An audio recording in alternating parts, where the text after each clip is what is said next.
As it turns out, slowing down and disconnecting from distractions is a more formidable foe than I had originally imagined. It's been 2 days since I took on this 100 days to realignment, and my first week is all about disconnecting from distractions, silencing the noise, and creating space, slowness, more stillness. And even though I fancy myself someone who is rather connected, what I have found in these last 2 days is that I too am someone who is unconsciously distracting myself and falling into distraction far more than I ever would have imagined before I became very aware of myself and started really paying attention. The funny thing is that during the day, especially when I'm working, I regulate my nervous system well, and I try to keep myself regulated and connected and present. But the flip side of that I'm becoming far more aware of is that then when I'm not logged in on the line and in the evening time, that is when I find myself numbing or going into that freeze state and really consuming a lot of content in a way to distract or redirect myself. And it's been challenging. Honestly, there have been a couple times where I really wanted to do it. Or I was tempted, or I saw something that made me want to like watch a podcast or click on a YouTube video, which tend to be my way. I'm not somebody who is necessarily on social media in my personal life. And I know for a lot of you that may not be the case. So I guess I'm lucky in that regard. I've just never really been somebody who has been on a lot of social media type apps. But I love to watch or listen to content, mostly personal development in that space or spiritual space. But lately, because I've been working on this YouTube channel, I've been consuming content about how to be successful on YouTube. And I think I had shared in my previous video that I had signed up for some different courses, and I was a part of several different communities, specifically on School, the platform, where you can go in and you can watch and learn. And I'm also on Skillshare too, so that's kind of where I tend to gravitate towards. But a part of me was justifying it as that I'm learning and growing and I'm building a skill set. But as I'm becoming more aware, what I am finding is actually that it's just a way that I like to distract myself and even kind of go into a freeze state where it's like I'm just kind of numbing, where I'm watching, consuming. I'm just not wanting to be present with myself or the feelings that are showing up for me. So that's insight number one. The second insight that I had here in the last several days is that what I'm noticing is that it's really no surprise that the two areas of my life where I feel most out of alignment are in my career, and then also with my health and kind of my eating patterns, if you will. Because what I've noticed is that those are also ways that I use to distract or redirect myself. So when I'm feeling unsettled or when I've had a really hectic or busy day, even though I've been regulating and using tools throughout the day, what I'll find is that later I'm coping in ways where I'm consuming sugar or I'm using caffeine a lot throughout the day to be able to kind of keep me yeah, just to keep me kind of separated from myself, if you will. I mean, I wasn't consciously aware I was doing it, because a lot of times, even though I really have been prioritizing sleep,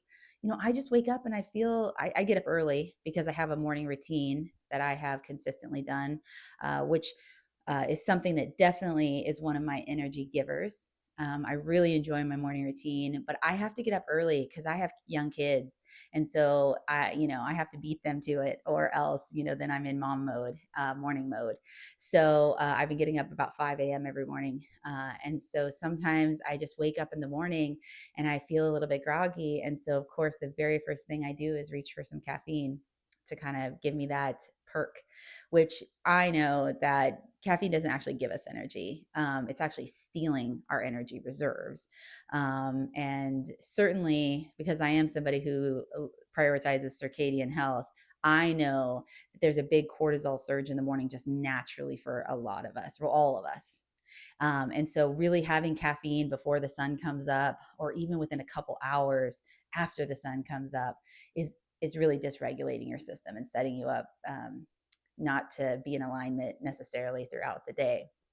But I was just justifying it because I've been taking on a lot here because I am working a full time job. And then I work with individuals in another capacity as well. And then I'm trying to, record and upload videos. And then, like I said, learning how you do that. So I have been putting a lot of hours to do that. And the way that I have been making that happen is definitely through caffeine, which I am seeing now is not serving me, which I knew that before. But breaking away from that habit, I tried. I tried on Monday not to have the caffeine in the morning, and I will tell you, I was grumpy. It was difficult for me. And I know there's always a little bit of a curve there, and I will be taking that on. But I am meeting myself with kindness. And I feel like this week for me is really all about awareness of what's happening for me. I don't want to judge myself for these things. And in a certain capacity, I work with other people about these things. And so I know them. And so that's where, am I living in alignment and integrity when there are certain things that I'm advocating for others that I'm not actually embodying? That's a big question mark. But that's what this journey is about. It's about a realigning with that higher version of myself and being able to come back into a state of integrity and alignment with self. So those are two of the big things that I have noticed here, and just how hard it is to not be pulled in so many different directions. There's so much stimulus in our world, and there's so many things vying for our attention that it is really easy to get caught in a rabbit hole and to go down it very easily without even realizing that's what's happening. And so I'm just becoming far more aware of myself and seeing these patterns and being able to recognize the things that I am engaging in or doing that actually do not serve me. Now, one of the other areas that I was looking at, because we were talking about energy stealers versus energy givers, and my mic cut out. So take two. One of the other areas that I have been being very aware of is the things that I had identified as energy stealers. One of them for me was criticizing, comparing, complaining. Uh, I wanted to really take a look and be more aware of the words I'm speaking, the thoughts I'm thinking, and just figuring out where in my daily life I tend to engage in those kind of low vibrational habits of complaining about things, criticizing things, or comparing myself to others. And I am becoming aware that even though I tend to be a fairly upbeat and optimistic person, there are areas in my life, specifically around my career or my health kind of in general, where I do have comparison. I'm in the comparison trap, or I find myself complaining about things subtly, or most of the criticism is to self, just the internal kind of negative dialogue. But it's really helpful to be noticing these things, because it's actually no wonder in those areas of my life I am not where I would like to be, because my energy and focus and attention and even the words I'm speaking sometimes are not in alignment with the higher level version of me that had the things I say I desire. And so that has also been a really helpful awareness for me, and just noticing how difficult it is. It's like a lot of times we're so unconscious, and we just don't even realize that we're doing it. And so that's something that I'm going to continue to work on. I am going to be kind to myself, and just try to remember that, we all are a work in progress always. And even if we have worked on something in the past, or we have, done some healing or work around certain things in the past, it's always helpful to revisit things because, life just has a way of catching up with us, and old habits and patterns die hard. They find a way to sneak back in. So that's another area of my life that I'm really taking a lot of inventory in, because I do want to be somebody who has, that I'm very intentional about my focus and where my attention and energy is going. And as I'm, like I said, looking at this and being more aware of this, I'm noticing where the energy leaks are happening. And, that's powerful information and insight to have, because now I can identify where I need to plug up the holes, so to speak, and start focusing or redirecting my energy and attention. So that's something else that kind of came up for me here in the last couple of days since I've taken on this grand adventure and this journey of returning to wholeness in this 100-day realignment challenge. The last thing I wanted to touch on here today is that one of the tools that I've been using that's been really helpful for me has been to utilize my audio tracks that I create. And this is something really simple that you can do. I just use a voice note app on my iPhone, and I will script out kind of a 5 to 10 minute script of kind of envisioning the ideal self or the future self or the things that I want to embody.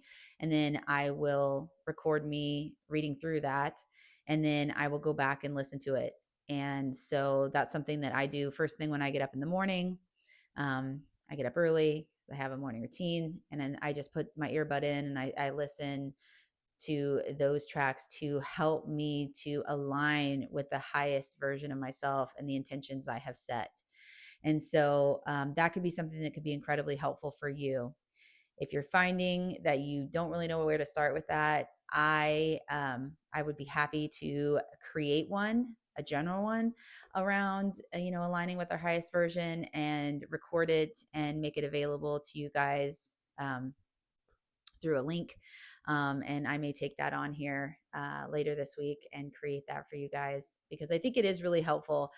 Sometimes, I mean, it is really powerful to hear it in your own voice. There's no doubt. But we all have to start somewhere, and even just having it being reinforced, especially because a lot of times when we're listening to something, especially with headphones, earbuds in, it's kind of going straight to our subconscious mind, especially if we're doing it early in the morning or right before bed, because we're bypassing that analytical mind. So that's something that's been helpful for me that I wanted to make sure and share with you guys, so that you also could take advantage of that powerful tool. And really, just the second thing I've been doing, because I'm really trying to slow down and create space, which in this, in this rapid fire world, and with the nature of the work I do in crisis intervention, it's kind of all hurried energy. There's like an urgency to everything a lot of times. And so, I just really try to intentionally take a deep breath and like slow myself down to just and just like almost like putting it in slow mo for myself, where it's like, where normally I'd be rushing around trying to do things, or, especially like once I get off work and I have to go get my kids, and, it's just like all these things that have to happen. I'm just like, well, if I slow down and create space, it might take me like 2 to 5 minutes longer. So I'm just trying to give myself that permission that it's okay to slow down. And I don't have to, because the more urgency I feel internally, and the more go, like that dysregulates my nervous system, and then I have to re-regulate it. So I'm like, okay, well, maybe I could save time on the back end of not having to re-regulate myself if I would actually just make the space now.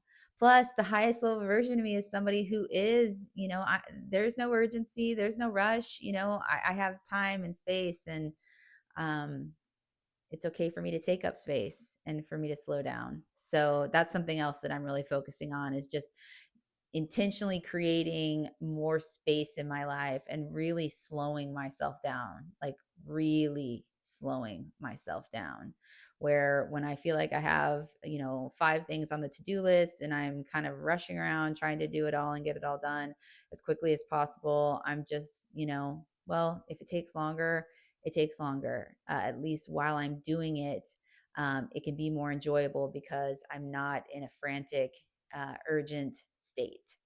So something else that may be helpful for you all is just to just notice when you're rushing, notice when your thoughts are going faster, and notice when you're, kind of moving quickly from task to task or thing to thing. Multitasking is something that actually is not beneficial for many of us, despite the fact that we have so many things that without it, it feels like we wouldn't be able to get anything done in the day. But slowing down and being more present with yourself, more aware of your thoughts, more just, present in your body, that will help too. So, uh, what an adventure.